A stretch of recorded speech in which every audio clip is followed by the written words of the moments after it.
नमस्कार, आदाब। Crime petrol dial 100 में आप सबका स्वागत है। नेकदिल इंसान किसी से धोखा खाने के बावजूद भी अक्सर यही कहता है कि गलत इंसान नहीं, गलत हालात होते हैं। लेकिन अगर इंसान ही गलत हो तो क्या वो किसी को अच्छे हालात दे सकता है?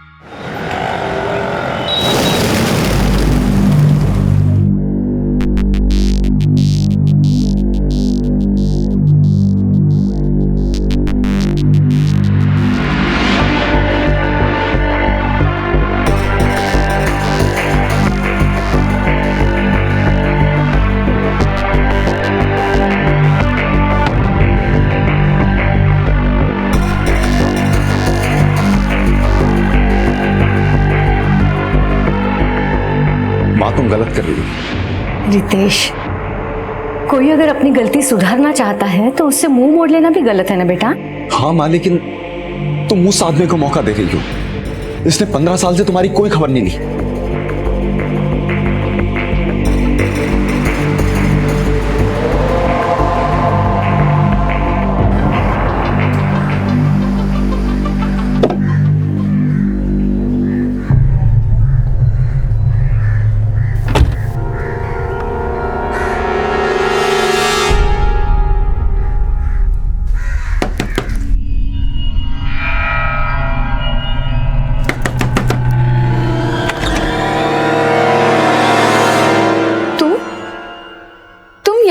तुम्हारी जगह तो कई साल पहले ही ले ली थी, लेकिन तुम यहाँ किस मकसद से आई हो? उन्होंने खुद फोन करके बुलाया हमें यहाँ। अरे अंदर कहाँ जा रही हो? बाहर जाओ। जाने दीजिए हमें। अरे तू कांति जी। अरे कोई नहीं है। कांति जी, कांति जी।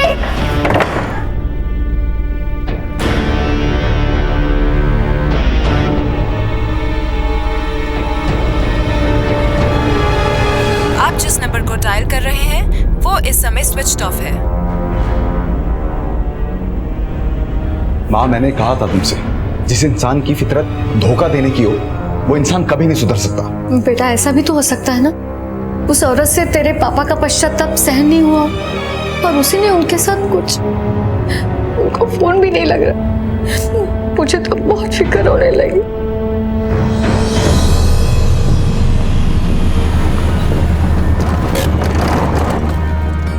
सर, एक कचरा बीनने वाले को कचरा बीनते समय एक आदमी का सर कटा मिला है। यहाँ आइए, हटाओ सामने से। सर कटा मिला है तो बाकी की बॉडी पार्ट्स भी यहीं कहीं फेंके होंगे। पूरा एरिया स्कैन करवाओ। सर।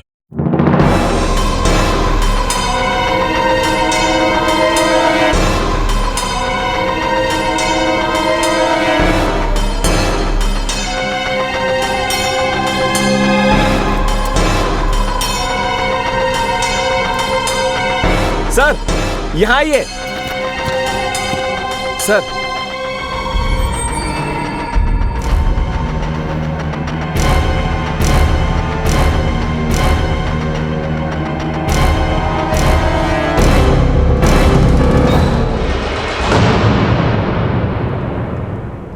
सर, बॉडी पे सुन्नत किया हुआ है, यानी कि मरने वाला मुसलमान है, और उसके हाथ का टैटू पे जो ईमान लिखा है, हो सकता है उस आदमी का नाम ईमान हो। हाथ पे गुदा नाम उसके किसी करीबी का भी तो हो सकता है। शहर के सारे थानों में पता करो कि क्या किसी की मिसिंग कंप्लेन ईमान नाम से ताल्लुक रखती है। सर। 31 मई 2016 को सूरत के एक डंपिंग ग्राउंड में पुलिस को एक कटा हुआ सर और एक धड़ मिला। डेड बॉडी की बाजू पर ईमान नाम का टैटू और सुन्नत होने से पुलिस को ऐसा लग रहा था कि लाश किसी मुस्लिम व्यक्ति की है। पुलिस डेड बॉडी की पहचान में जुटी थी कि 2 दिन बाद एक महिला अपने पति की मिसिंग रिपोर्ट लिखवाने पुलिस स्टेशन आई। साहब, 3 दिनों से उनका फोन नहीं लग रहा है। नाम क्या है आपके पति का? कांतिलाल पटेल। कोई फोटो लाई है उनकी? जी। दिखाई।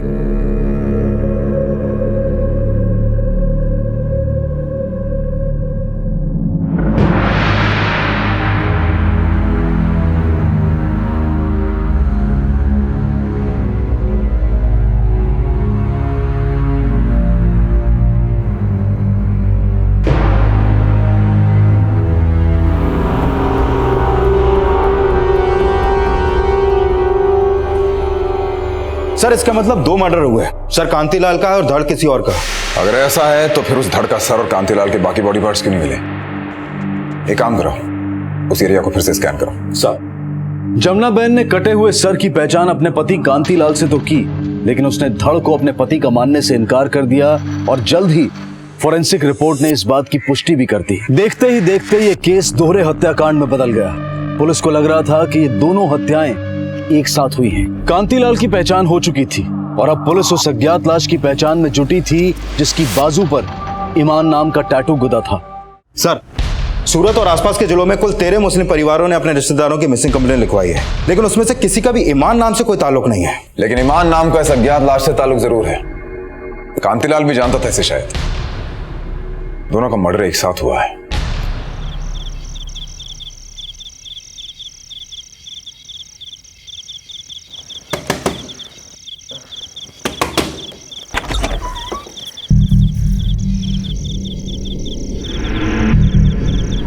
चलिए माना आप ईमान को नहीं जानती, लेकिन कांतीलाल का किनसे मिलना जुलना था? उनसे मिलने कौन लोग आते थे बताइए तो सही हमें प्लीज।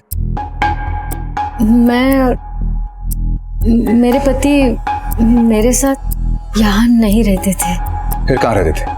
दरअसल 15 साल पहले मुझे और मेरे बेटे को उन्होंने घर से बाहर निकाला था। पर साहब, उस बात का पछतावा हो गया था उन्हें। और कितनी परीक्षा लेगी जमुना? अब माफ भी कर दे मुझे। परसों 30 तारीख है, तू आएगी ना? मैं 30 तारीख को उनके पास गई थी, लेकिन मासूमा ने मुझे घर के अंदर घुसने नहीं दिया। मासूमा कौन? उनकी प्रेमिका थी, जिसके साथ कई सालों से रह रहे थे। ये मासूमा मुसलमान है? जी मैं मुस्लिम हूँ, लेकिन किसी ईमान को नहीं जानती और न ही कांति जी का किसी ईमान से ताल्लुकात था। अगर सारे राज जानती हो उनके तो ये भी पता होगा ना कि उनका मर्डर किसने किया। वही जो उनसे नफरत करती थी। जमुना मैम की तरफ इशारा है तुम्हारा? हाँ, लेकिन उनका बेटा रितेश भी कुछ कम नहीं था। वो तो कांति जी के नाम से भी नफरत करता था। अगर तुम कांति से इतना प्यार करती थी तो तुमने उनकी मिसिंग कंप्लेंट क्यों नहीं दर्ज करवाई?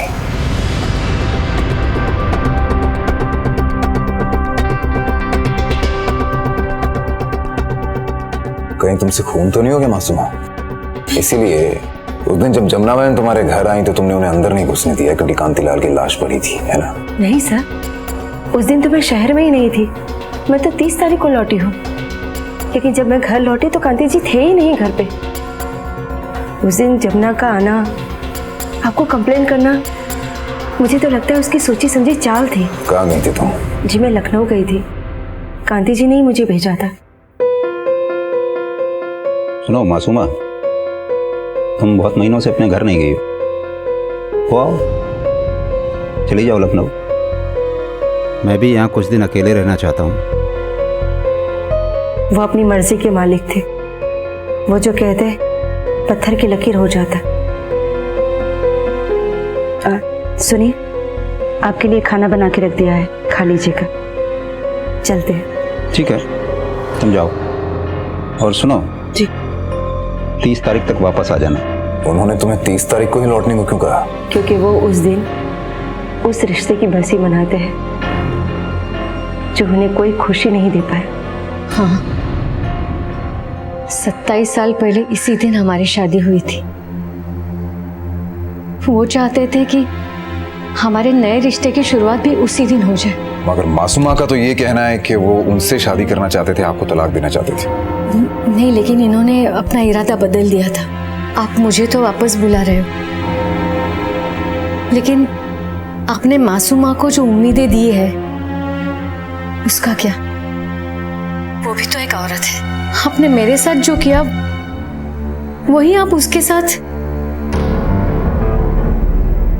उन्होंने कहा था कि मासूमा को उसका हक देकर वो उसको विदा कर देंगे, लेकिन मैं जब गई तो मासूमा उधर ही थी और कांति जी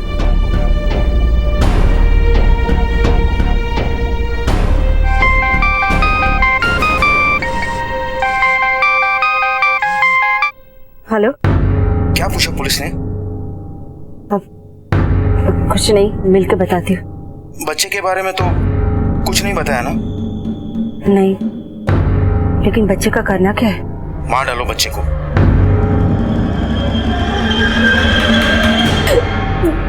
नहीं, मैं ये नहीं कर सकती।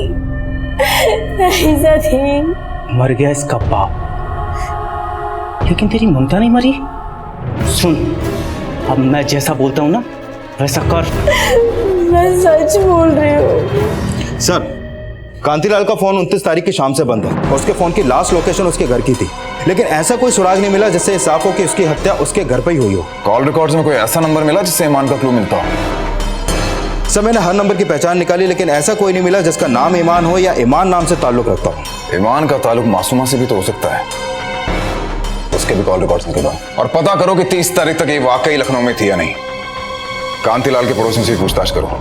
सर, एक बात और, कांतिलाल का छोटा भाई मुकेश उदना में रहता है और 29 तारीख की शाम उसके नंबर से कांतिलाल को फोन हुआ था।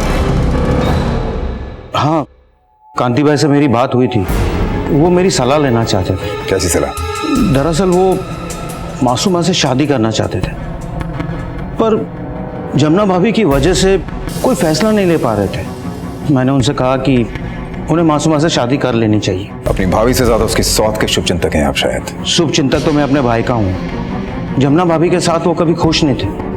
वो उन्हें डिवोर्स भी देने वाले थे, अपने वकील से भी मिल रहे थे। अच्छा, एक बात बताइए, आप किसी ईमान नाम के आदमी को जानते हैं जिसका आपके भाई से, आपकी भाभी से या मासूमा से किसी तरह का कोई कनेक्शन? ईमान? जी, मुझे तो ऐसा कोई याद नहीं है। कांतिलाल की हत्या के रहस्यों में पुलिस बार बार ईमान का कनेक्शन तलाश रही थी। पुलिस को लग रहा था कि इस केस में लीड उन्हें तभी मिल पाएगी जब वो उस अज्ञात लाश की पहचान कर पाएंगे जिसकी बाजू पर ईमान नाम का टैटू गदा था, और पुलिस उसकी पहचान के लिए हर संभव प्रयास कर रही थी। सर, सूरत और आसपास के जिलों में ईमान नाम का डेटा निकलवा के भी पूछताछ की, लेकिन कोई लीड नहीं मिली और मासूमा के कॉल रिकॉर्ड में ईमान का कोई कनेक्शन नहीं है। और ये बात भी सही है कि 23 मई से 29 मई की सुबह तक मासूमा लखनऊ में थी। ये भी तो हो सकता है ना कि ईमान का लखनऊ से कोई ताल्लुक हो। एक काम करो, मासूमा जिस ट्रेन से सूरत आई थी पता करो उसके साथ कोई आदमी भी आया था क्या। एक सर्च टीम लखनऊ भिजवाओ और लखनऊ में मासूमा का जहाँ जहाँ आना जाना है वहाँ ईमान से जुड़ी इन्फॉर्मेशन कलेक्ट करने की कोशिश करो। कांतिलाल के लॉयर का पता चला? सर, अभी वो बड़ोदरा में है, शाम तक सूरत पहुंच जाएगा।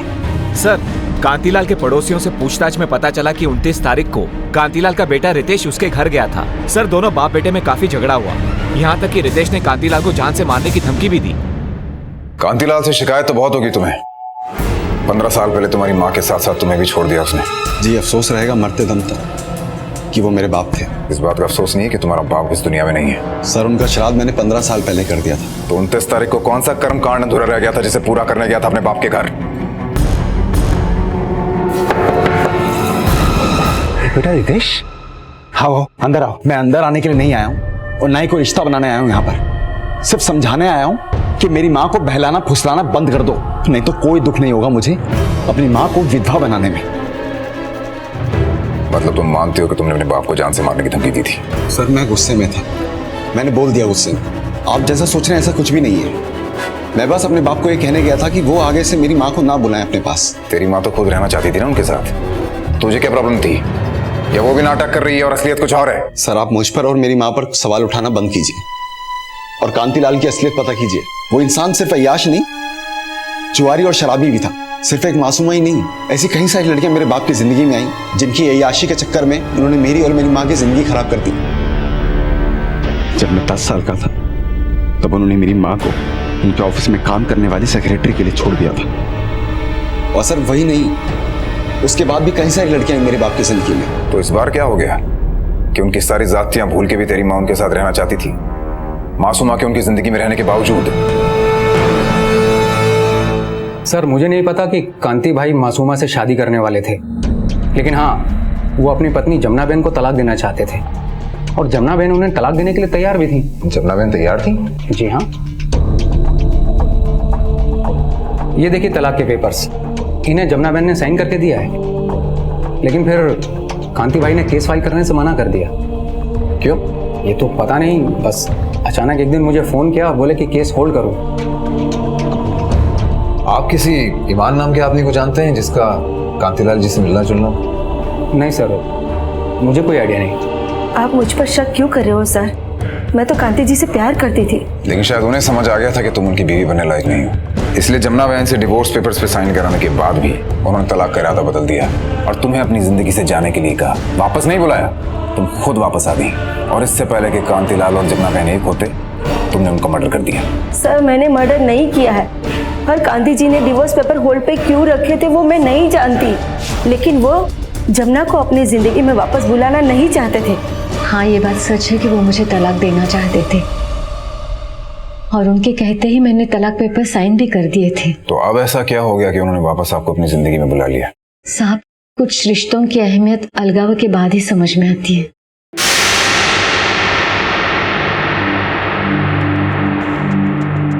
रिश्ता तो खत्म हो गया, लेकिन मैं तुम्हारी और रितेश की हर जरूरत को आप फिक्र ना करें, मैंने अपने बेटे रितेश को इतना काबिल बनाया है बुढ़ापे में अपनी माँ का सहारा बन सके। तुम अब भी मुझसे कुछ मांगोगी नहीं? आज तक जिसने सिर्फ अपमान दिए उनसे कुछ भी मांगकर अपनी ही नजरों में गिरना नहीं चाहती मैं।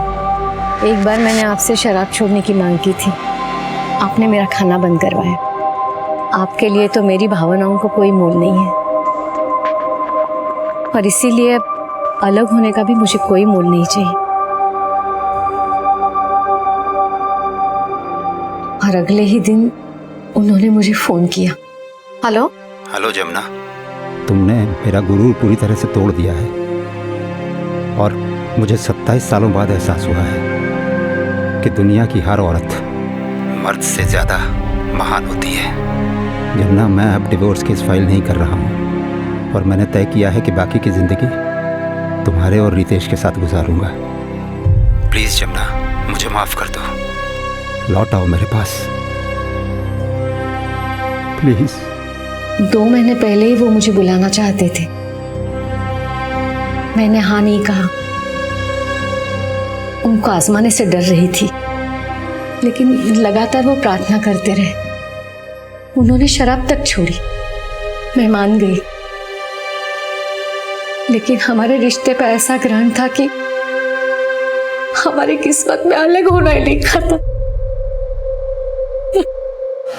सर, मासूमा जिस ट्रेन से सूरत आई थी उसके रिजर्वेशन डेटा में ईमान का कोई लीड नहीं मिला। मासूमा अकेले सूरत आई थी और उसके आने जाने का टिकट खुद कांतिलाल ने अपने एजेंट से करवाया था। और सर, तलाक के पेपर साइन करने के बाद कांतिलाल जमुना को सिर्फ कॉल ही नहीं बल्कि जमुना से मिलने उसके घर भी जा रहा था। जब कांतिलाल दोनों ही औरतों को भरोसा दे रहा था तो आखिर उसका भरोसा तोड़ा किसने? क्या रितेश ने, जो ये नहीं चाहता था कि उसकी मां कांतिलाल के पास जाए, या मासूमा ने जिससे जमुना बहन की वापसी बर्दाश्त नहीं हुई, या कांतिलाल और जमुना बहन के फोन कॉल्स और मुलाकातों का राज पश्चाताप नहीं कुछ और था? सर, कांतिलाल की हत्या की वजह कुछ भी हो सकती है, लेकिन सवाल यह है कि उस आदमी की हत्या क्यों हुई जिसके हाथ में ईमान नाम का टैटू था? एक काम करो, पता करो कि कांतिलाल जहां जहां जाता था कहीं ये ईमान उसकी शराब और जुए का साथी तो नहीं था? कहीं कांतिलाल उसके मर्डर में बेकारी बलि का बकरा बन गया? और ये भी पता करो कि मासूमा के अलावा कांतिलाल के किन किन औरतों से चक्कर थे। हो सकता है उसकी अय्याशी उसकी मर्डर का कारण बनी हो। क्या सोच रही है? एबॉर्शन करवा ले। मैंने इस शहर में एबॉर्शन करवाया ना तो पुलिस को पता चल जाएगा, और शहर से बाहर गई तो पुलिस को मुझ पर शक हो जाएगा। तुम्हारी वजह से मैं न घर की रही न घाट की। देख, मुझे मत कोस और एबॉर्शन करवा ले। अगर पुलिस पूछे तब बता देना कि ये बच्चा कांति भाई का था। पुलिस बेचारी और लाचार समझकर तुझे छोड़ देगी। अगर पुलिस को कुछ बताया तो मैं भी मरूंगा और तू भी मरेगी, समझी? सर, लखनऊ में मासूमा और ईमान का कनेक्शन ढूंढने के दौरान एक बात पता चली है। क्या बात पता चली? 2 महीने पहले भी मासूमा लखनऊ में थी और वहां के सर्वोदय हॉस्पिटल में एडमिट थी। क्यों? बताया नहीं आपने क्या प्रेग्नेंट थी?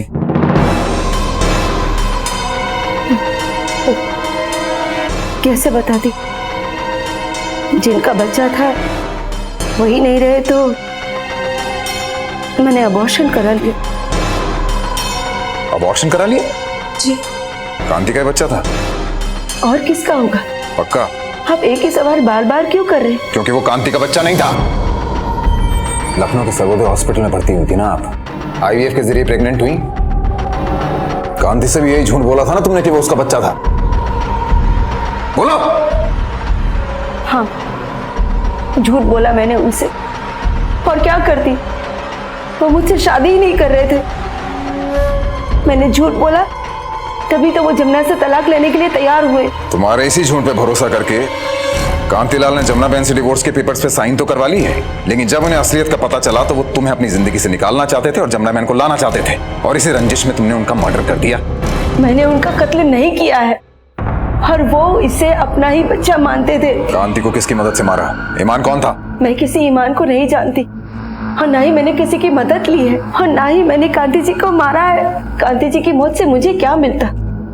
सब कुछ तो उनकी बीवी और उनके बच्चे का हो जाता ना। ये भी तो एक वजह हो सकती है ना कि चाहती तो तुम सब कुछ थी, लेकिन उनके रहते हुए तुम्हें कुछ भी नहीं मिल रहा था। मैं उन्हें कैसे मारूंगी? जब उनका मर्डर हुआ तब मैं इस शहर में ही नहीं थी।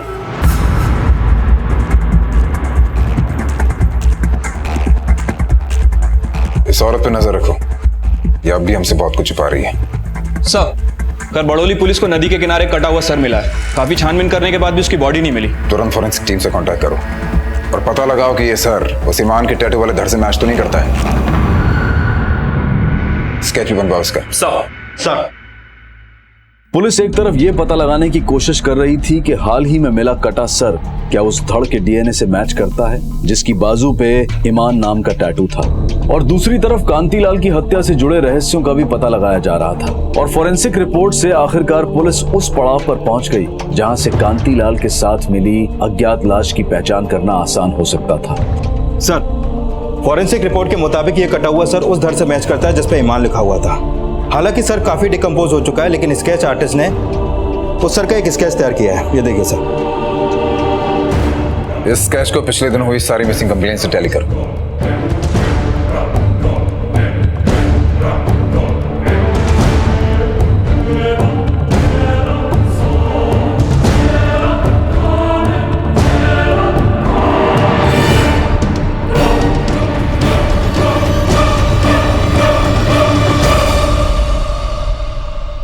सर, पता चला है कि मासूमा अक्सर कांतिलाल के भाई मुकेश से मिलने उसकी दुकान पर जाया करती थी।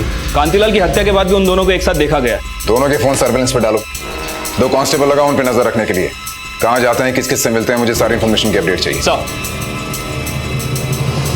सर, 3 दिन पहले उधना पुलिस स्टेशन में किशन शर्मा नाम के एक आदमी की मिसिंग कंप्लेंट दर्ज हुई है। उसकी शक्ल इस केस से मिलती है। किशन शर्मा? मगर उस बॉडी की तो सुन्नत हुई है, उसका हिंदू नाम कैसे हो सकता है? सर, इसकी मिसिंग कंप्लेंट उसके किसी रिश्तेदार ने नहीं, बल्कि एक कंप्यूटर इंस्टीट्यूट अथॉरिटी ने लिखवाई थी।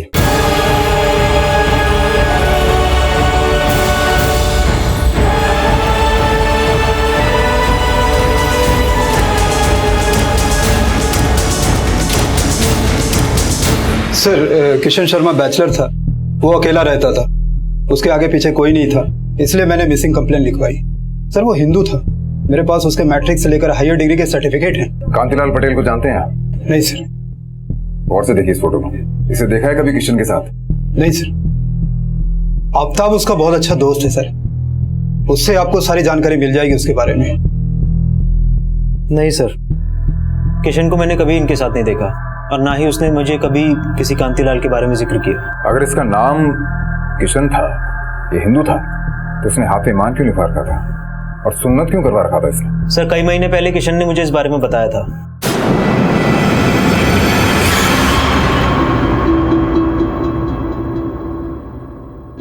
ईमान?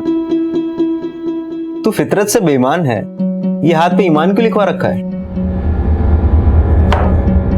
क्या हुआ, तेरा चेहरा क्यों उतर गया? ईमान मेरा पहला प्यार थी, मैं शादी करना चाहता था उसके लिए मैंने अपना धर्म भी बदल लिया। कृष्ण से कामिल बन गया, लेकिन उसने मुझे छोड़ दिया। लेकिन ये निशानी मरते दम तक मेरा साथ नहीं छोड़ेगी। और उसने मुझे बताया कि ईमान की शादी किसी और से हो गई थी, बस इसके अलावा उसने और कुछ नहीं कहा। किन लोगों से मिलना जुलना था उसका? किसी से कभी कोई लड़ाई झगड़ा हुआ था? नहीं सर, वो तो यारों का यार था, लेकिन थोड़ा अय्याश भी था। क्लब, डिस्को, लड़कियां, सिगरेट, दारू, सब उसके शौक थे। कभी उसके घर जाता था तो कोई ना कोई लड़की वहां से निकल रही होती थी। ये देखकर लगता नहीं कि तूने जिंदगी में कभी किसी सच्चा प्यार किया होगा। जब से ईमान ने मुझे धोखा दिया है ना, तब से किसी भी लड़की की मेरी आंखों में कोई इज्जत नहीं। सर, मैंने किशन और कांतिलाल दोनों के कॉल रिकॉर्ड चेक किए, इन दोनों के बीच कभी कोई कॉल नहीं हुई। मतलब कांतिलाल और किशन की हत्या का आपस में कोई लिंक नहीं है, ये दोनों अलग केस हैं। सर मुझे भी यही लग रहा है। किशन के कॉल रिकॉर्ड के मुताबिक उसे लास्ट कॉल एक सुषमा नाम की लड़की ने किया था, जो 2 महीने पहले तक उसी इंस्टीट्यूट में पढ़ रही थी जहां पर किशन टीचर था। और जब से किशन का फोन बंद है, उसका भी फोन बंद है।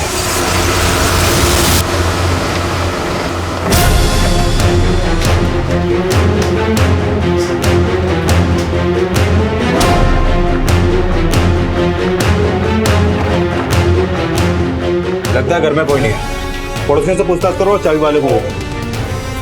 सर एक राज है जो मासूमा हमसे छुपा रही है। कैसा राज? सर मासूमा और मुकेश के बीच में एक फोन कॉल हुई थी जो हमने टैप की है।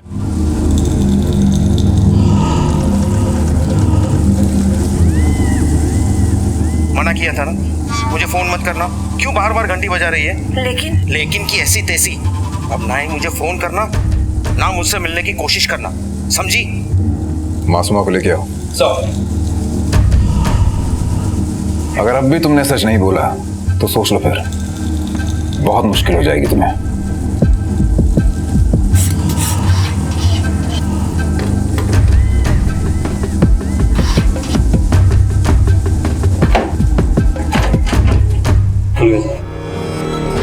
पूरा घर चेक करो।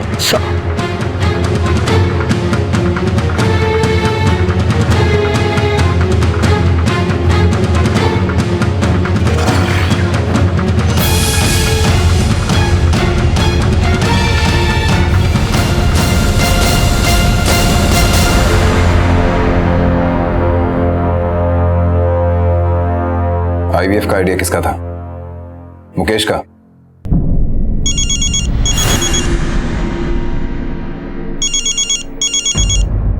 हाँ बोलो भगत। सर सुषमा के घर ताला लगा था, घर के अंदर ब्लड ट्रेसेस मिले। सुषमा के पड़ोसियों से पूछताछ की तो पता चला कि वो अपने पति सतीश अवस्थी के साथ यहाँ रहती थी। घर कई दिनों से बंद है और दोनों हस्बैंड वाइफ का फोन भी बंद है। मतलब मियां बीवी किशन की हत्या करके फरार हैं। दोनों के फोन सर्वेलेंस पे डालो। सर बाहर निकल साली, नहीं तो अच्छा नहीं होगा। तुम किसी का अच्छा कर भी नहीं सकते। मेरी गलती थी कि मैंने तुम्हें पुलिस को नहीं दिया। हाँ इसीलिए, क्योंकि अपने यार के मर्डर में तू ही साथ थी। सर आजकल कांतिलाल का भाई मुकेश कांतिलाल के बेटे रितेश से बहुत मिल रहा है। और सर ये रितेश वही है जिसने 2 महीने पहले कांतिलाल को जान से मारने की कोशिश की थी। लेकर आओ उस रितेश को। सर साहब मैंने उन्हें नहीं मारा, मैं कैसे समझाऊं आपको? 2 महीना पहले भी तूने कांतिलाल को मारने की कोशिश की थी। 27 मार्च गार्डन रेस्टोरेंट, याद आया कुछ?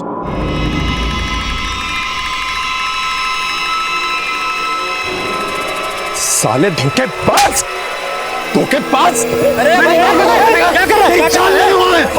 क्या हुआ भाई? साहब मैं उस इंसान से नफरत करता था।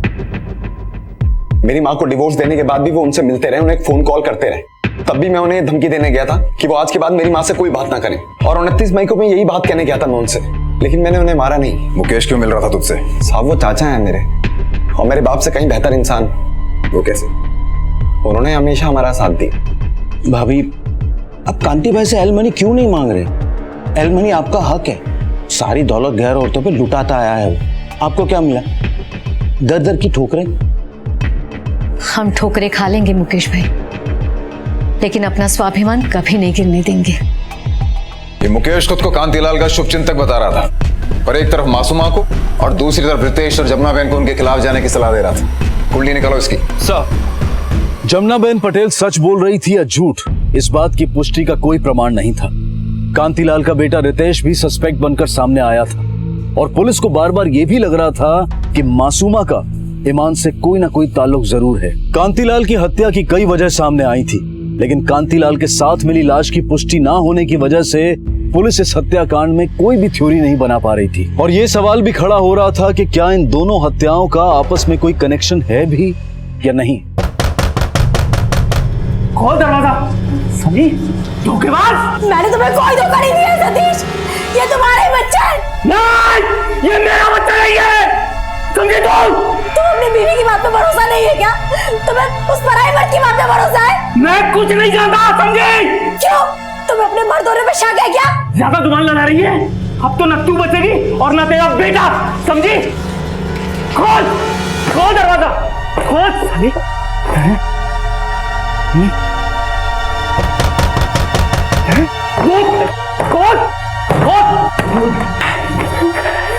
साली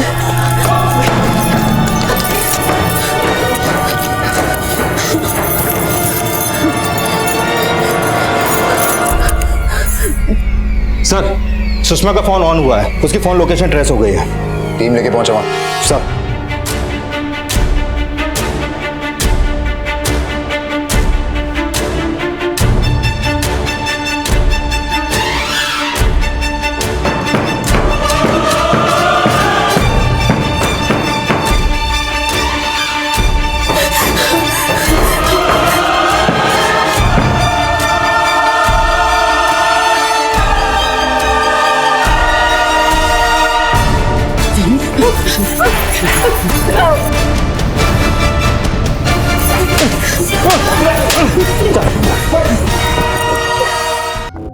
सर, किशन को मैं अपना अच्छा दोस्त मानती थी, इसीलिए उसे घर बुलाया था, पर उसने इस बात का गलत मतलब निकाला। सर ये क्या कर रहे हैं?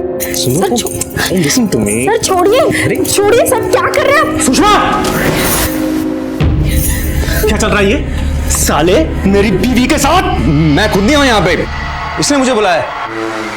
उसने ऐसी गलतफहमी पैदा कर दी कि मेरे पति सतीश को मुझ पे विश्वास नहीं रहा। मैं जब प्रेग्नेंट हुई तो सतीश हमारे बच्चे को उसका बच्चा कहने लगे। तब मैंने किशन को फ़ोन करके रिक्वेस्ट की कि वो सब कुछ सच सच बता दे। इस तरह अपने पति को अंधेरे में क्यों रख रही हो तुम? ये बच्चा। साले, तूने मेरी बीवी को गंदा किया। उसकी बॉडी पहचान में ना आए इसलिए मैंने उसका सर काट दिया, धड़ अलग फेंक दिया और सर पुल पे ले जाके नदी में फेंक दिया। हमें पता था कि पुलिस हमारे घर तक पहुंच जाएगी, इसीलिए हम वो घर छोड़कर चौल वाले घर में आ गए। पुलिस किशन शर्मा के केस की चार्जशीट तैयार कर रही थी कि तभी कांतिलाल मर्डर केस में एक नया एंगल सामने आया। सर, मैंने मुकेश की हिस्ट्री निकाली है। 2 साल पहले उसने कांतिलाल के साथ फ्रॉड किया था, जिसके लिए उसको जेल भी हुई थी। कैसा फ्रॉड? सर, पिताजी के मौत के बाद वापी की वो जमीन कांति भाई को विरासत में मिली, और क्योंकि वहां पे नया हाईवे बना तो वो जमीन की कीमत चौगुनी हो गई, क्योंकि वो जमीन उस हाईवे से जुड़ी हुई थी। और सर, मैं लालच में आ गया, इसलिए मैंने एक नकली बिल बनवाया ताकि उस जमीन पर मैं अपना हक जमाने की कोशिश कर सकूं। और इसलिए कांतिलाल ने तुम्हें जेल करवा दी, जिसकी दुश्मनी निकालने के लिए तुमने उनका मर्डर कर दिया। नहीं सर, मैंने उनका मर्डर नहीं किया, मैं तो सिर्फ वो जमीन अपने नाम करवाना चाहता था। और इस बार तो मैं कांति भाई को पैसे देने के लिए भी तैयार था, लेकिन कांति भाई ने वो जमीन मुझे नहीं बेची, इसलिए मैंने सोचा कि मैं मासूमा को यूज करूं। और मासूमा इस बात से परेशान थी कि कांति भाई उससे शादी नहीं कर रहे थे, तो मैंने मासूमा को आइडिया दिया कि वो प्रेग्नेंट हो जाए, ताकि कांति भाई जमुना बहन को डिवोर्स दे दे और उसे एलिमनी देने के लिए उन्हें पैसे देने पड़े, ताकि कांति भाई मजबूर होकर वो जमीन मुझे बेच दे। लेकिन ना जमुना बहन ने एलिमनी मांगी, ना कांतिलाल ने मासूमा को छोड़ा, इसलिए तुमने। नहीं सर, मैंने उसका मर्डर नहीं किया सर। कांति भाई तो खुद मुझे वो जमीन बेचने के लिए तैयार हो गए थे। मुकेश, तुझे मेरी जमीन खरीदनी थी ना? बोल कितने पैसे देगा? कल तक 20 दे रहा था, अब 15 दूंगा। बोलो। ठीक है, लेकिन एक शर्त है, पैसे मुझे तुरंत चाहिए। कांति भाई पैसा तैयार छे। मुकेश, मैं तुझे थोड़ी देर बाद फोन करता हूँ। बाद में नहीं, अभी बताओ ना भाई। 15 का 16 देता हूँ। सर, कांति भाई ने मेरा फोन काट दिया क्योंकि वो अपनी जमीन किसी बिल्डर को बेच चुके थे। बिल्डर को? हाँ सर, अब उस जमीन पे उस बिल्डर का बोर्ड लगा हुआ है, गुप्ता बिल्डर्स।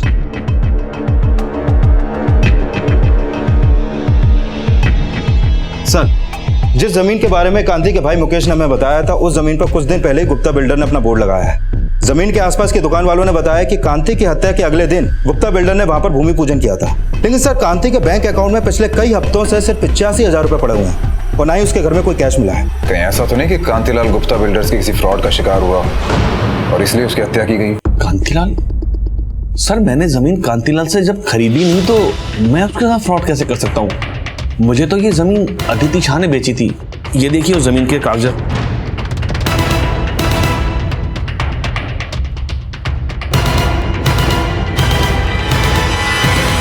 सर, मैंने रजिस्टर ऑफिस में चेक किया। ये जमीन गुप्ता बिल्डर को अदिति शाह ने बेची थी और 8 महीने पहले तक ये जमीन कांतीलाल के नाम पर थी और कांतीलाल ने अदिति शाह को बेची थी। मुकेश को लेके आओ। सर मैं झूठ नहीं बोल रहा हूँ। 1 महीने पहले कांति भाई ने खुद मुझे फोन करके वो जमीन खरीदने को कहा था। लेकिन जब कांतीलाल 8 महीने पहले ये जमीन अदिति शाह को बेच चुका था तो 1 महीना पहले तुम्हें बेचने को क्यों कहेंगे? सर मुझे नहीं पता कांति भाई ने मुझसे झूठ क्यों बोला। उन्होंने खुद मुझे फोन किया था। जब तक सच ना बोले तोड़ते रहो इसे। सर बोलो। सर एक बात पता चल गया, मैंने कांतीलाल के बैंक लॉकर खुलवाए थे, उसमें एक विल मिली है। ये विल 2 महीने पुरानी है, जिसमें लिखा है कि उसके मरने के बाद उसकी सारी जमीन उसके बेटे रितेश के नाम होगी। अगर ये विल कांतीलाल ने 2 महीने पहले बनाई है तो ये जमीन अदिति शाह के नाम कैसे हो सकती है पिछले 8 महीने से? इसका मतलब अदिति जो कोई भी है उसने कांति के साथ फ्रॉड किया है। नहीं सर, ये फ्रॉड अदिति शाह ने नहीं बल्कि उसके पति विष्णु ने किया है, जो कांतीलाल का वकील है।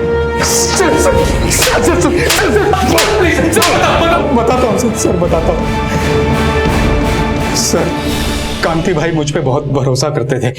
मुझे लगा कि उन्हें बेवकूफ़ बनाना आसान है, तो मैंने पुरानी डेट के स्टैम्प पेपर्स खरीद के सौदे के पेपर्स बनवा लिए और फिर धोखे से उन पे कांति भाई के साइन भी ले लिए और फिर मैंने वो ज़मीन अपनी बीवी के नाम करवा दी सर। फिर सर थोड़े दिन पहले मुझे कांति भाई ने बताया कि वो ज़मीन को बेचकर उसके थोड़े से पैसों से मासूमा के लिए घर ले लेंगे और फिर जमुना बहन को भी वापस बुलवा लेंगे। लेकिन सर उन्हें नहीं पता था कि वो ज़मीन में पहले ही गुप्ता बिल्डर को बेच चुका हूँ सर। लेकिन सर मुझे पता था कि एक दिन उनको मेरे इस फ्रॉड का पता चल जाएगा, लेकिन मैं उसके लिए भी तैयार था सर। साले विष्णु हरामखोर दगाबाज, तूने अपने दोस्त की पीठ पे खंजर भोंका। पहले पीठ पे घोंपा था, अब सीने पे घोंपूंगा। जिस रिश्ते को पटरी पर आने में 27 साल लगे हों, वो रिश्ता नई शुरुआत से पहले ही बिखर जाए तो उसका मलाल उन शिकायतों से ज्यादा होता है जो कभी उस रिश्ते के बिगड़ने की वजह बना था। और जिस रिश्ते को बचाए रखने की गुंजाइश ही खत्म हो जाए, उस रिश्ते को मौका देना अपने पैरों पर कुल्हाड़ी मारने जैसा ही होता है। गलतियां इंसान से ही होती हैं, लेकिन वक्त रहते अपनी गलतियों को सुधार लेने में ही भलाई है, क्योंकि अगर देर हो जाए तो कभी कभी इंसान को अपनी गलतियों का पश्चाताप करने का मौका तक नहीं मिलता।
हेलो सर, मैं शिवाजी नगर स्टेशन के बाहर से बोल रही हूँ सर। यहाँ पे रेल की पटरी पे एक लड़की आत्महत्या करने आई है सर। आप प्लीज़ सर जल्दी आ जाइए सर। आप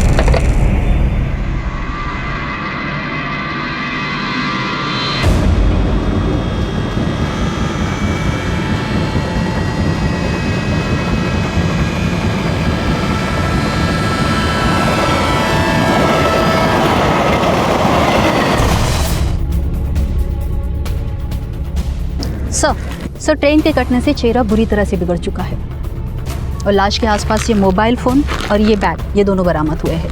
और इस आईडी कार्ड से पता चला है कि लड़की का नाम अमृता अश्विन प्रधान है। अमृता अश्विन प्रधान, इसके फ़ोन के कॉल लॉग में चेक करो, किसी ना किसी घरवाले का नंबर तो ज़रूर मिलेगा। उन्हें कॉल करके इन्फॉर्म करो और बॉडी की शिनाख्त करने के लिए बुलवाओ। अच्छा, वो आत्महत्या की जानकारी देने के लिए कॉल आया था, उसकी डिटेल निकालो, पता लगाओ वो कॉल कहाँ से और किसने किया था। सर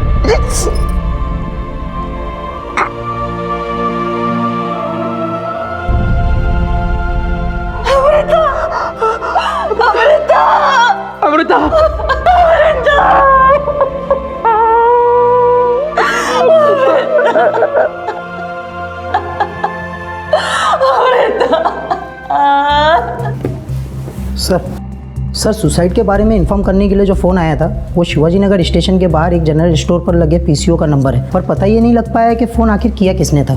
ठीक है, तुम जाओ। Okay sir.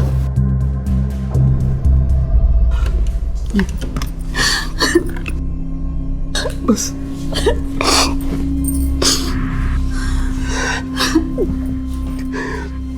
साहेब, ती आमच्या अमृताच आहे, पर उसने अपनी जान क्यों ली ये समझ में नहीं आ रहा। उसने अपनी जान नहीं ली, आपकी सख्ती ने उसकी जान ली। हमेशा उसके पीछे पड़े रहते थे, पढ़ो लिखो आगे बढ़ो, लो खुश हो जाओ। चले गए हम सबको छोड़कर, ले ली उसने अपनी जान। साहब मला सांगा, बच्चों के भलाई के लिए बोलना गुनाह है क्या? कोई माँ बाप अपने बच्चों की फिक्र नहीं कर सकते क्या? इसका मतलब ये थोड़ी कि जाके जाओ।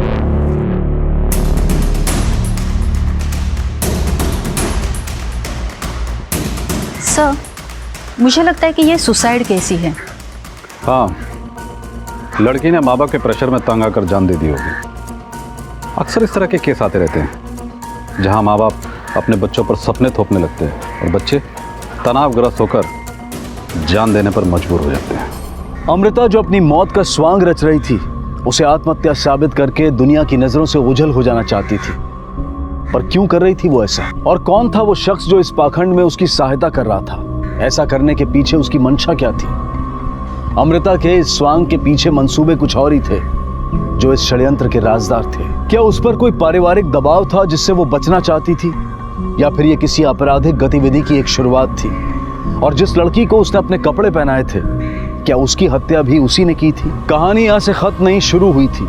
6 महीने बाद मुंबई पुलिस को भी कुछ ऐसा मिला था जो ये साबित करता था कि पुणे में जो हुआ था वो इसी कहानी का एक हिस्सा था।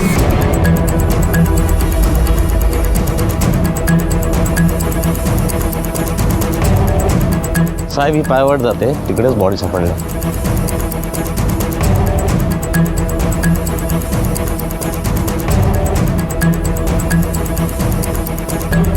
सर ये देखिए। पाटिल मैडम,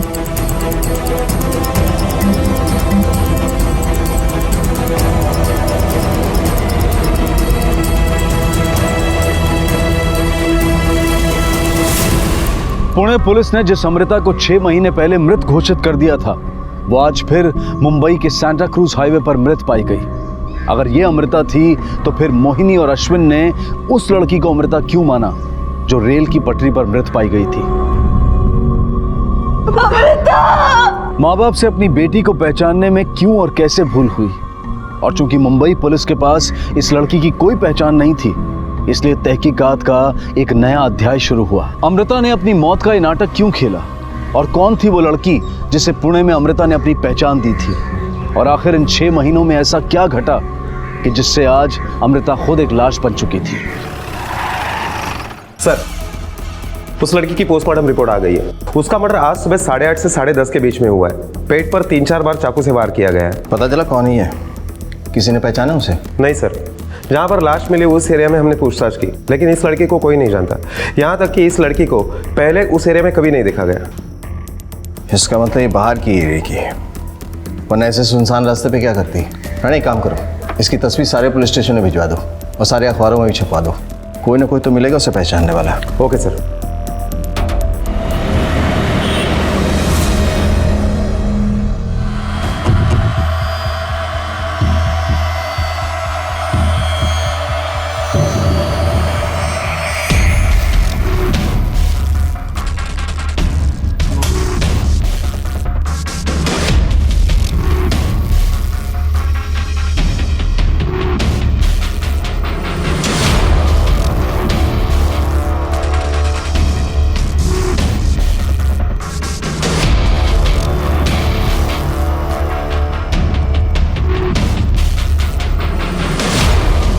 सर, ये आदमी पान के दुकान पे खड़ा था।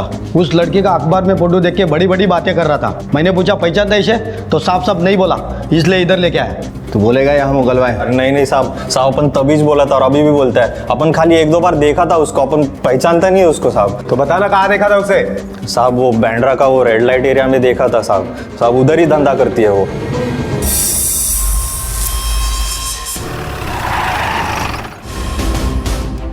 जानते हैं इसे? नहीं। पता था तो यही बोलेगी। बाहर जो तेरी 4 लड़कियां खड़ी है ना, उन्होंने पहचाना है इसे। अब ये मत बोल कि ये लड़की तेरे पास काम करती थी और तुझे पता भी नहीं। हाँ 3 दिन थी इधर। अमृता नाम था लड़की का। बहुत कोशिश की काम पे लगाने की, लेकिन भाग गई। मेरा सब पैसा पानी में चला गया। मतलब 17 तारीख को 50,000 दे के मैंने उसको खरीदा था। सूरत अच्छी थी, सोच लिया अच्छा कमाएगी, लेकिन बुद्धल भी नहीं मिली और वो भाग गई। और तुझे इतना गुस्सा आया कि तूने उसे मार दिया, वो भी इतने बेरहमी से? नहीं साहब, मारना वरना हम लोग काम नहीं करते। हमने उसे बहुत ढूंढा लेकिन कहीं नहीं मिली। सब मेरा पैसा नल्ली खाते में चला गया। कितनी तारीख को भागी थी यहाँ से? 20 तारीख को। सर, जिस लड़की का मर्डर हुआ है उसका नाम अमृता था और 17 नवंबर से 20 नवंबर की रात तक वो चकले में थी। उसके बाद वो वहां से भाग गई। फिर वो कहाँ गए किसी को कुछ नहीं पता।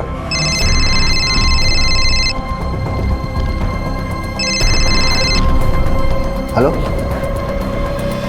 हाँ ओके, ठाणे पुणे निकलना है।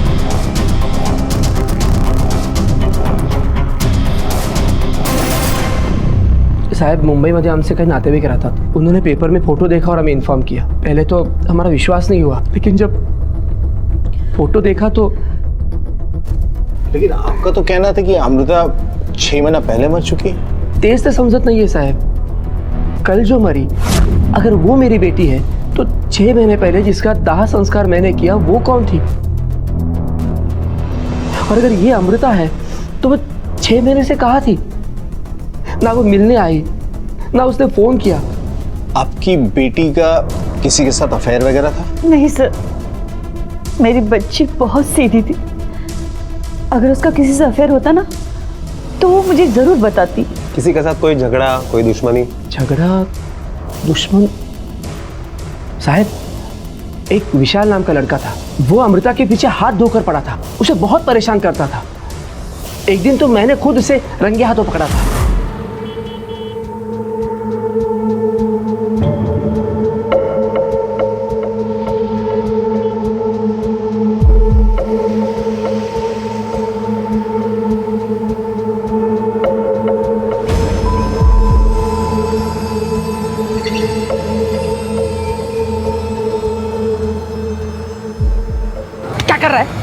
क्या कर रहा है तू? कुछ नहीं, मवाली कहीं का शूटिंग कर रहा है लड़कियों की। देख, झूठ मत बोल, मुझे अमृता ने सब कुछ बताया है।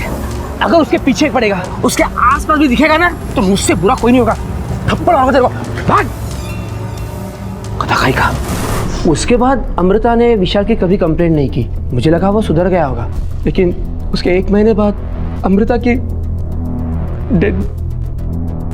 ये दूसरी लड़की को आप लोगों ने अमृता कैसे मान लिया? साहब, उसका चेहरा बहुत बिगड़ गया था, पर उसके कपड़े और उसके चीजों से हमने उसे पहचान लिया। पता नहीं सर, कौन लड़की थी जिसे हम अमृता समझ बैठे।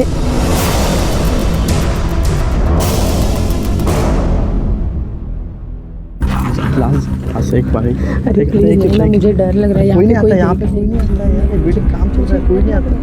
एक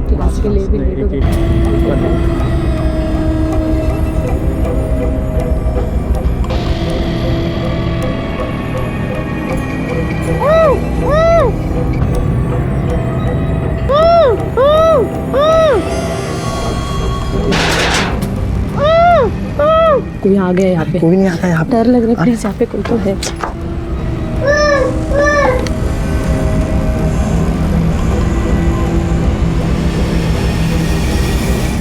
अमृता के पिता अश्विन के मुताबिक विशाल नाम का लड़का उसे तंग कर रहा था और रेड लाइट एरिया की अक्का ने भी बताया था कि हाँ साहब, विशाल नाम का लड़का था।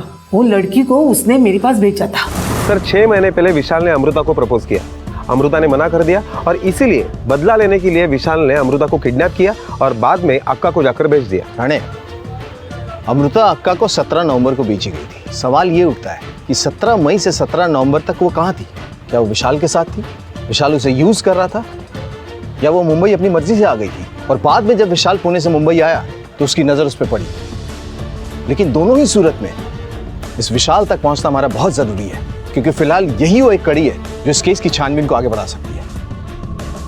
पुलिस की तमाम कोशिशों के बावजूद भी विशाल के अलावा उनके पास और कोई नहीं था जो इस केस को दिशा दे पाए।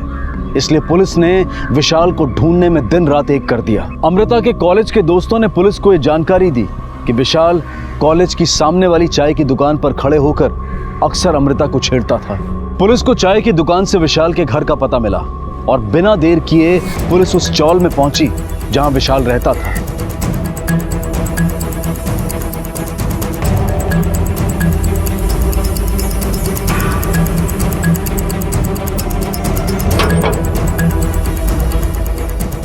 हा विशाल इथेच राहतो ना?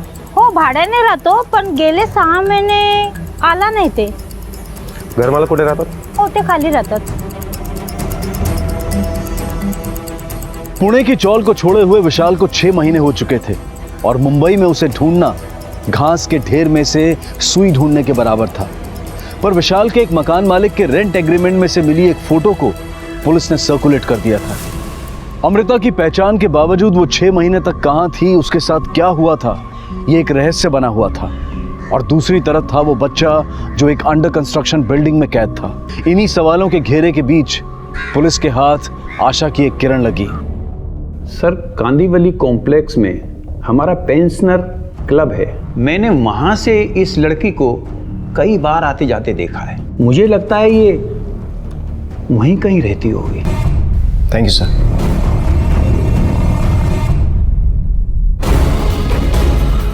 इस लड़की को कहीं देखा है? हाँ साहब, ये मैडम को इसी सोसाइटी में देखा था, बी विंग फ्लैट नंबर 403।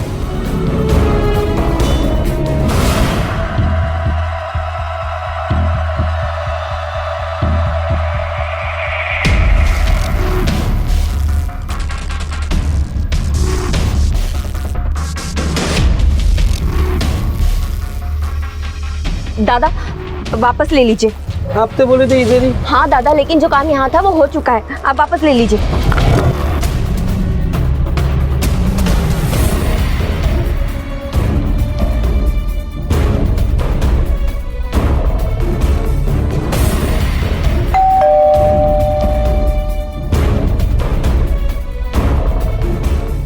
जी, किससे मिलना है आपको? आपसे कुछ बात करनी है।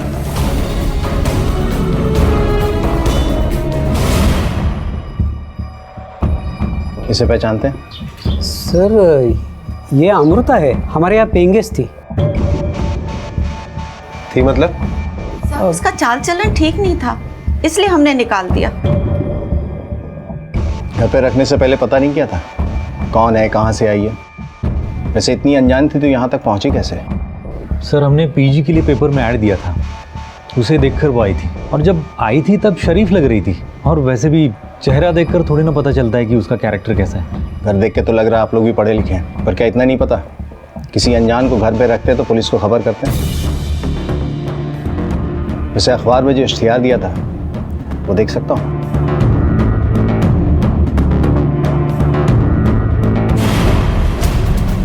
अखबार में छपे इस इश्तिहार को देखकर तो लग रहा है कि ये लोग सच बोल रहे हैं, लेकिन आसपास पूछताछ करो, हो सकता है किसी से दोस्ती हुई हो, उनके पास कोई इन्फॉर्मेशन हो, और ये भी पता करो कि देशमुख फैमिली के बारे में पड़ोसियों की क्या राय है। Okay sir.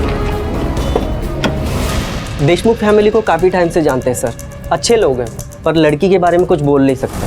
आते जाते दिखती थी पर किसी से ज़्यादा बात नहीं करती थी। वो बोलचाल में अच्छी थी, 4 महीने यहाँ रही होगी। मैंने तो कई बार उसे दूसरों की मदद करते हुए देखा है। कुछ ज़्यादा ही मॉडर्न थी वो, और मिडिल क्लास वाले लोगों को तो ये बात हजम होती नहीं है। सर, बहुत लोग तो उसके पीछे पड़े थे, कुछ लोग तो उसको देख के आके सेकते थे। सर, जब हमको पता चला कि ये संकेत की गर्लफ्रेंड है तो हम लोग सब पीछे हट गए। ये संकेत कौन है? सर, जिनके घर में पीजी में रहती थी उन्हीं का छोटा लड़का है। क्या भाई, कैसे हो? बस भाई बढ़िया। सिगरेट ले अपना, लाइटर ले। Thank you. संकेत देशमुख। सर लड़की बहुत हॉट थी सर, मैं क्या उसके चक्कर में कोई भी गिर जाता सर। मेरा नसीब अच्छा था कि वो मेरे घर रहने आई थी। मैंने उसे पूछा, वो मुझे हाँ बोली, हमारा अफेयर शुरू हो गया। तो मिस्टर कूल, अब कूलली ये भी बता दे कि मारा क्यों उसे? सर मैंने नहीं मारा उसे, बल्कि मुझे ये पता चला कि उसको एक बॉयफ्रेंड है, तो मैं हट गया वहाँ से। क्या? और एक बॉयफ्रेंड? हाँ सर, मैं तो अभी अभी बॉयफ्रेंड बना था उसका। मुझसे पहले और एक बॉयफ्रेंड था उसका, पुणे से चक्कर चल रहा था। विशाल नाम था उसका। एक विशाल नाम का लड़का था, वो अमृता के पीछे हाथ धोकर पड़ा था। क्या है वही लड़का है? हाँ सर। सर इस विशाल के बारे में जितने भी स्टेटमेंट्स मिल रहे हैं उससे तो यही लग रहा है कि ये विशाल खुद एक पहेली है। अमृता के बाप ने बताया कि विशाल उसे तंग करता था। बाद में लगा कि किडनैप करके वही लाया था। रेड लाइट एरिया की अक्का ने भी बताया कि विशाल ने उसे बेचा था। विशाल नाम का लड़का था, वो लड़की को उसने मेरे पास बेचा था। और ये संकेत, इसका कहना है कि विशाल उसका बॉयफ्रेंड था। अब ये सच्चाई तो विशाल ही हमें बताएगा। इसका कुछ पता चला? नहीं सर, विशाल के बारे में अभी तक कोई इन्फॉर्मेशन नहीं मिली। राणा एक काम करो, उस अभिषेक और संकेत का मोबाइल लोकेशन और कॉल रिकॉर्ड्स निकालो। पता करो कि किस तारीख को जब अमृता का कत्ल हुआ था दोनों कहाँ थे और क्या कर रहे थे। Okay sir. सर अभिषेक और संकेत के कॉल रिकॉर्ड्स आ गए, लेकिन उससे हमारे हाथ कुछ नहीं लगा, क्योंकि 21 तारीख को जिस वक्त अमृता का कत्ल हुआ उस वक्त सांता क्रूज हाईवे तो क्या, उसके आसपास भी ये दोनों नहीं थे। सर अमोली पुलिस स्टेशन से फोन आया है, विशाल उनके लॉकअप में बंद है। यही है? यस सर, यही है विशाल। कब से बंद है यहाँ? 1 मिनट सर, 18 नवंबर से। श्योर? Yes sir. किस जुर्म में? बार में दारू पी के मारपीट कर रहा था और काफ़ी तोड़फोड़ भी की। साहब मैं शादी बनाना चाहता था उससे, पर वो ना की मेरे को। फिर भी मैं ट्राई किया, फिर बाद में पता चला कि सुसाइड की वो। फिर मैं एक बार मुंबई आया तो देखी वो मेरे को, पूरा खुन्नस निकाला उस पर, सोया उसके साथ, फिर जाके उसको वो अक्का के उधर बेच दिया। तेरी बाप की प्रॉपर्टी थी वो जो तूने उसे बेच दिया? खुन्नस में उसके साथ सोया, बेचा, इतना ही नहीं तूने उसे मार भी दिया। कैसा? मैं उसको नहीं मारा, मैं सच कह रहा हूँ साहब। तूने नहीं मारा तो किसने मारा? तेरे अलावा भी किसी के साथ अफेयर था उसका? किसी के साथ झगड़ा हुआ था उसका? साहब ये सब कुछ मेरे को नहीं मालूम, मैं तो अपना काम किया और निकल दिया साहब। तुमने जितनी बात हमें बोली है एक भी झूठी निकली ना तो सोच भी नहीं सकता तेरे साथ क्या होगा। अरे साहब मैं झूठ काहे को बोलूंगा साहब, पहला इधर पड़ा हुआ हूँ, इधर से और किधर जाऊंगा मैं? अब तेरे ऊपर ह्यूमन ट्रैफिकिंग का केस लगेगा, तब तेरे को समझ में आएगा तू कहाँ जाएगा। पुलिस रिकॉर्ड के मुताबिक विशाल 18 नवंबर से बंद है, तो ये तो पॉसिबल ही नहीं है कि उसने खून किया होगा।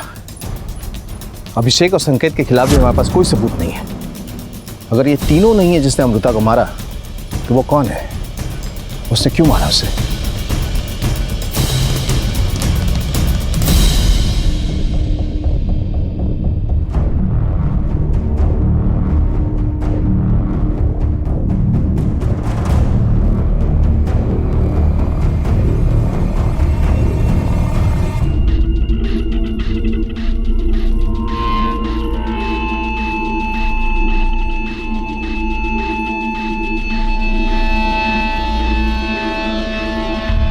अमृता के कत्ल को 3 दिन हो चुके थे, लेकिन पूरी कोशिशों के बावजूद भी पुलिस के हाथ कोई कामयाबी नहीं लगी थी।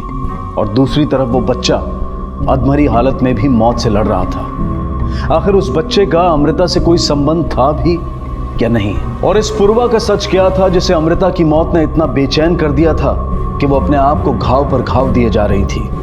और इन्हीं सवालों के बीच पुलिस को एक नई जानकारी मिली। साहब आपके कहने पर गुलमोहर सोसाइटी का एक एक इंच झाड़ी मारा। एक काम वाली भाई है, उसके पास आपके काम का पूरा इंफॉर्मेशन मिलेगा।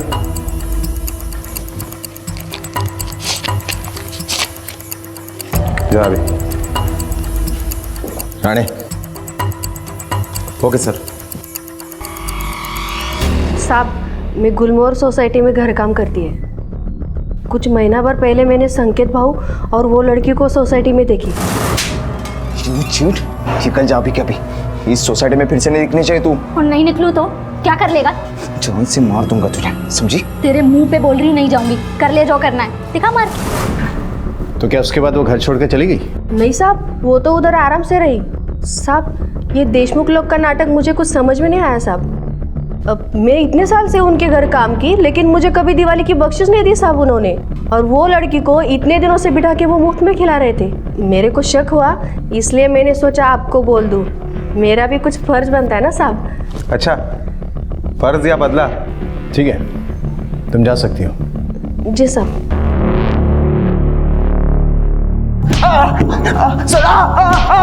सर रुको ना सर।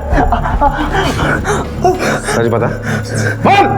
सर हमारा झगड़ा हुआ था, लेकिन उसकी वजह उसका बॉयफ्रेंड नहीं था सर। तो कौन था? सर एक्चुअली एक दिन मैं शाम को घर पे जल्दी आया था, चाबी से डोर खोला और अंदर गया तो देखा।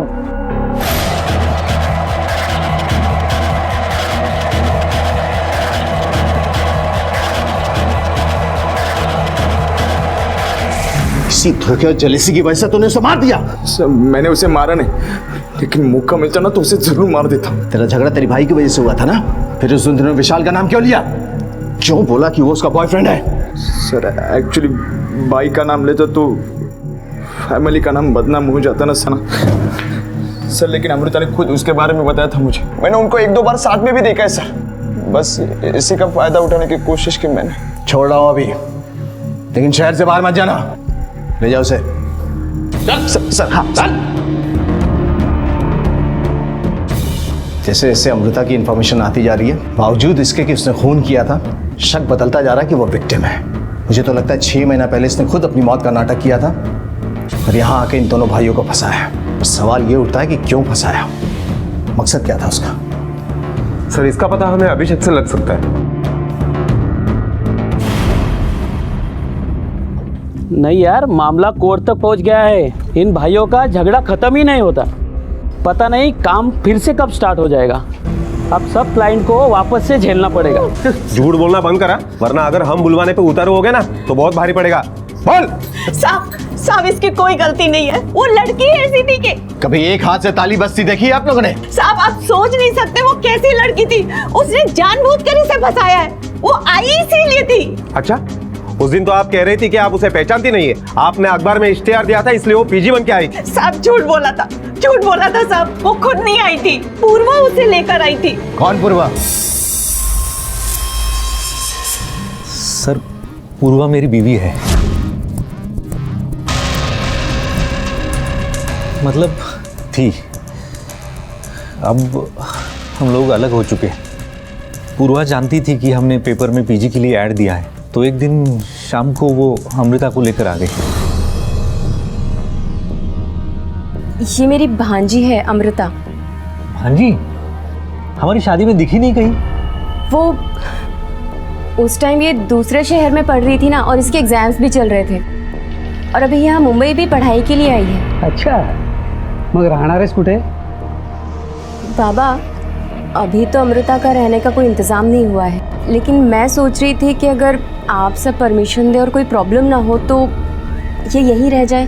अरे प्रॉब्लम क्या होगी? इतना बड़ा घर है, सिर्फ 5 ही लोग रहते, तुम आराम से रह सकती हो।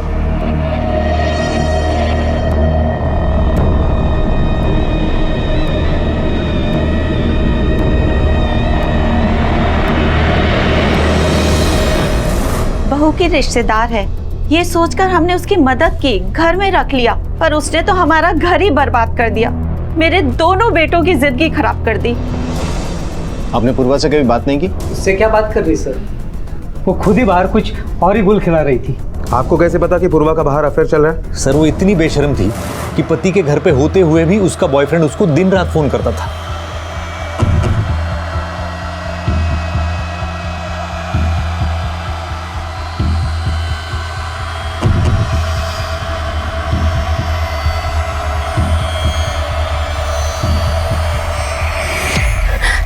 देखो सुनो मेरी बात और समझने की कोशिश करो।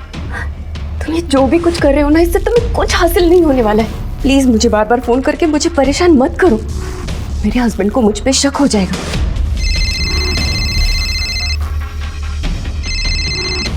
Hello hello hello.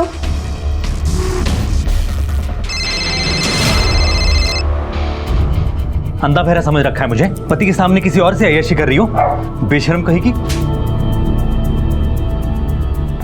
कहाँ जा रहे? उसके पीछे पीछे भागते हो, मैं भी तो हूँ यहाँ। वो तुम्हारी परवाह नहीं करती तो क्या हुआ, मैं तो करती हूँ ना। लेकिन तुम हो कि मुझे देखते तक नहीं।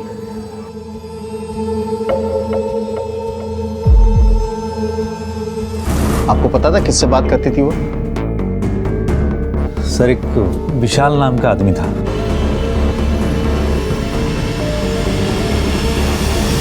इसका मतलब विशाल ने हमसे झूठ बोला। अमृता को यूज करने और बेचने के अलावा भी उसके पास इंफॉर्मेशन थी। वो जानता था कि अमृता कहाँ है और क्या कर रही है। सर इसका मतलब है उसने हमसे ये भी झूठ बोला कि वो अमृता के साथ प्यार करता है, क्योंकि अगर वो वाकई में अमृता के साथ प्यार करता तो पूर्वा को फोन के ऊपर फोन करने का मकसद क्या हो सकता है? अब ये मकसद तो वही हमें बताएगा, क्योंकि ये बात तो साबित हो ही गई है कि मई में अमृता के साथ वो मुंबई आ गया था। राणे, इस विशाल और पूर्वा दोनों से पूछताछ करनी पड़ेगी। हाँ हेलो, ओके ठीक है, हम पहुंच रहे हैं। यू टर्न ले।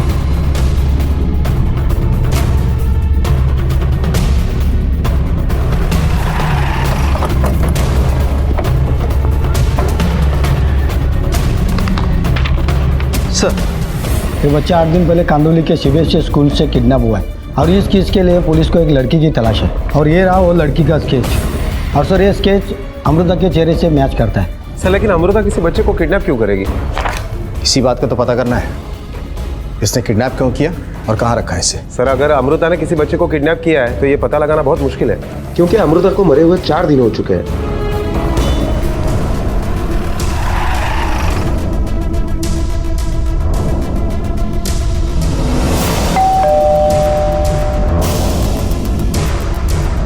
जी कहिए। पूर्वा है, बात करनी है उससे। जी वो आई, कौन है? पहचानती हो इसे? हाँ। कौन है ये? मेरी भांजी अमृता। पर इसकी माँ का कहना तो कुछ और है। सर पूर्वा नाम की मेरी कोई बहन नहीं है। हाँ, अमृता की एक प्रोफेसर का नाम पूर्वा जरूर है। अब भी झूठ बोलने का इरादा है? सर एक्चुअली अमृता मेरी स्टूडेंट थी, लेकिन अगर उसकी ये पहचान मैं अपने ससुराल वालों को बताती तो वो लोग उसे वहाँ रहने नहीं देते। बस इसलिए मैंने झूठ बोला। तुम्हें पता था पूना से मुंबई वो अपनी मौत का नाटक करके आई थी? हाँ साहब, मालूम था मेरे को। करड़े तब्येत पाउंचर द्यायला, फिर एक ही बार में सब कुछ सच बोलेगा। नहीं साहब, नहीं साहब बोलता हूँ साहब, लड़की मेरी पहचान की थी, मैं ही लाया था उसको और मैंने ही मारा था। फिर हम दोनों ने उसके कपड़े बदली करके अमृता का सामान के साथ उसको पटरी पे फेंक दिया था साहब।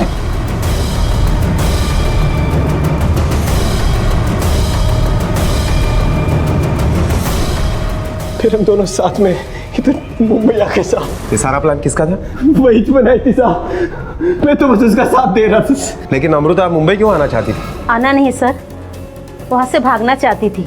अमृता का बाप बहुत ही नीच आदमी है, अपनी बेटी के साथ बलात्कार करता था, इसीलिए वहाँ से भाग जाना चाहती थी। इंस्पेक्टर वागले, मिसेस प्रधान से एक इंफॉर्मेशन कंफर्म करो कि वो लड़की अगर अमृता से प्यार करता था तो पूर्वा का प्रेमी बनके उसे फोन क्यों करता था? अमृता को पूर्वा का घर तोड़ना था, क्यों तोड़ना था ये वो मेरे को भी नहीं बताई। बस बोली अगर मैं उसका घर तोड़ा तो वो मेरे से शादी बनाएगी। मैं उसकी बात में आ गया साहब, और वो जो बोली वो किया। उसने तुम्हारा घर तोड़ा, तुम्हारा पति छीना और इस बात का बदला लेने के लिए तुमने उसे मार दिया। नहीं सर, मैंने अमृता को नहीं मारा है। मिसेस प्रधान का कहना है कि आप झूठ बोल रही हैं। मिस्टर प्रधान ने अपनी बेटी के साथ ऐसी कोई भी घिनौनी हरकत नहीं की है। मेरे बेटे को मत मार, छोड़ दीजिए। तो ठीक है, आप दोनों डिसाइड करें कि सच कौन बोलेगा। सर, अमृता और मेरी उम्र में ज़्यादा फर्क नहीं था। स्टूडेंट टीचर के बाद हम दोनों दोस्त हुए। उसके बाद हम बिस्तर, हम दोनों के बीच नाजायज संबंध थे सर।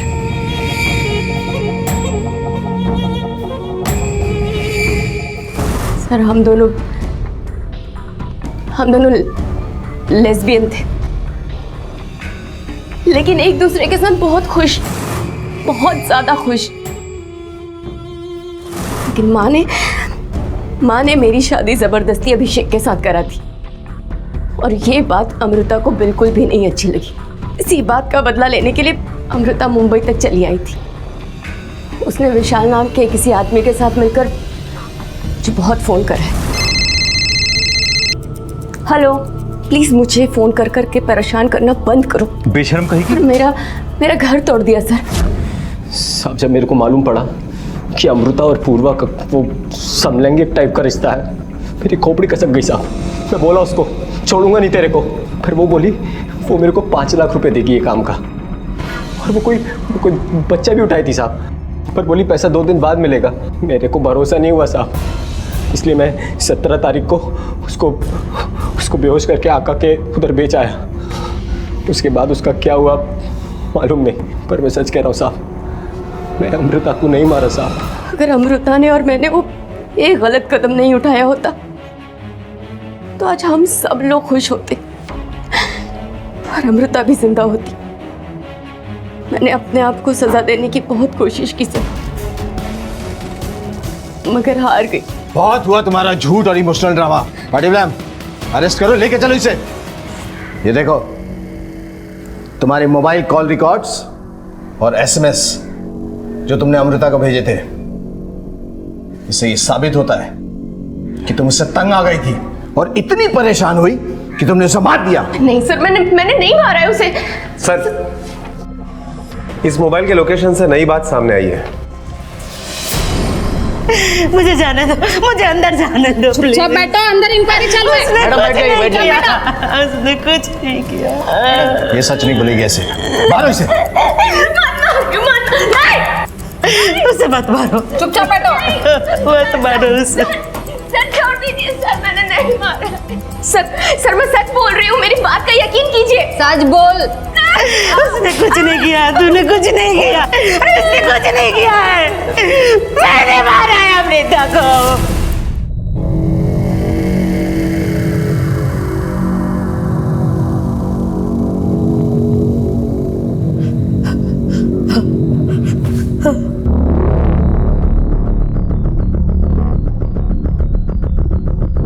आइए संगीता जी, हमने पूर्वा को मारने का नाटक सिर्फ इसलिए किया कि आप सच बोले। 21 नवंबर सांता क्रूज हाईवे, जिस वक्त अमृता का कत्ल हुआ उस वक्त सिर्फ आपका मोबाइल लोकेशन वहां का दिखा रहा है। 21 नवंबर की सुबह अमृता हमारे घर आई थी, डरी थकी सहमी हुई सी। उसे देखकर मुझे तरस नहीं आया। आंटी, पूर्वा किधर है? पूर्वा जहाँ भी है उसे वहाँ रहने दो, और अपनी मनुष्य शक्ल लेकर यहाँ से निकल जाओ। उसका घर तोड़ चुकी है, उसकी जिंदगी बर्बाद कर चुकी है। अब और क्या चाहिए तुझे? जाओ, निकल जाओ यहाँ से, दफा हो जाए यहाँ से। खबरदार मेरी बेटी के आसपास भी दिखी भी तो जाओ, दफा जा। 1 मिनट प्लीज, 1 मिनट। अमृता चली तो गई, पर मुझे उस पर भरोसा नहीं था कि वो मेरी पूर्वा को नुकसान नहीं पहुंचाएगी। मैं जानती थी वो बहुत जिद्दी है, इसलिए मैंने तय किया कि वो पूर्वा की जिंदगी दोबारा बर्बाद करे, इसके पहले ही मैं उसे खत्म कर दूंगी। मैंने उसका पीछा किया। वो अचानक सांता क्रूज हाईवे पे ऑटो से उतरकर सुनसान गली में जाने लगी। मैं भी उसके पीछे पीछे गई और मौका मिलते ही मैंने उसे मार दिया।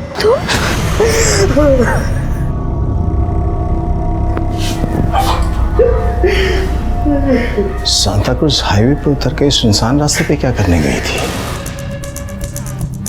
और वो कोई बच्चा भी उठाई थी साहब। ये बच्चा 8 दिन पहले कांदोली के सीबीएसई स्कूल से किडनैप हुआ है, और इस केस के लिए पुलिस को एक लड़की की तलाश है, और ये रहा वो लड़की का स्केच।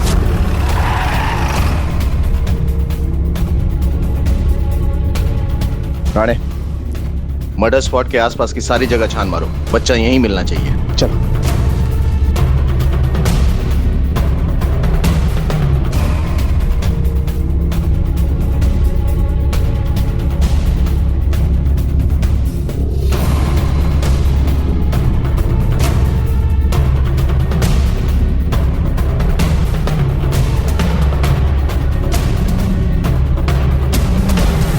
आखिरकार पुलिस ने उस बच्चे को ढूंढ निकाला। इतने दिन भूखे प्यासे रहने की वजह से उसकी हालत बेहद खराब हो चुकी थी, लेकिन खुशी की बात यह थी कि उसे जिंदा बचा लिया गया था। अमृता की आपराधिक सोच का नतीजा बेचारे इस मासूम को भी भुगतना पड़ा। संगीता को अमृता के कत्ल के लिए और विशाल को अमृता को बेचने और अमृता के स्वांग के लिए एक लड़की को मारने के जुर्म में गिरफ्तार किया गया। रिश्तों को नैतिकता और अनैतिकता के तराजू में तोलने का हमें कोई हक नहीं है, क्योंकि अमृता और पूर्वा जैसे लोग भी इसी प्रकृति का एक हिस्सा हैं। जरूरत है समझने की, बदलते समाज के बदलाव को अपनाने की, और अमृता जैसे लोगों को यह समझने की जरूरत है कि गलत कदम से आप कभी भी सही मंजिल नहीं पा सकते। इसी विचार के साथ अब मैं अनूप सोनी आपसे विदा लेता हूं। फिर मुलाकात होगी अगले एपिसोड में एक और चौंका देने वाले केस के साथ। तब तक अपना और अपने परिवार का ख्याल रखें और देखते रहें क्राइम पेट्रोल डायल 100। सबक एक को सीख हम सबको। जय।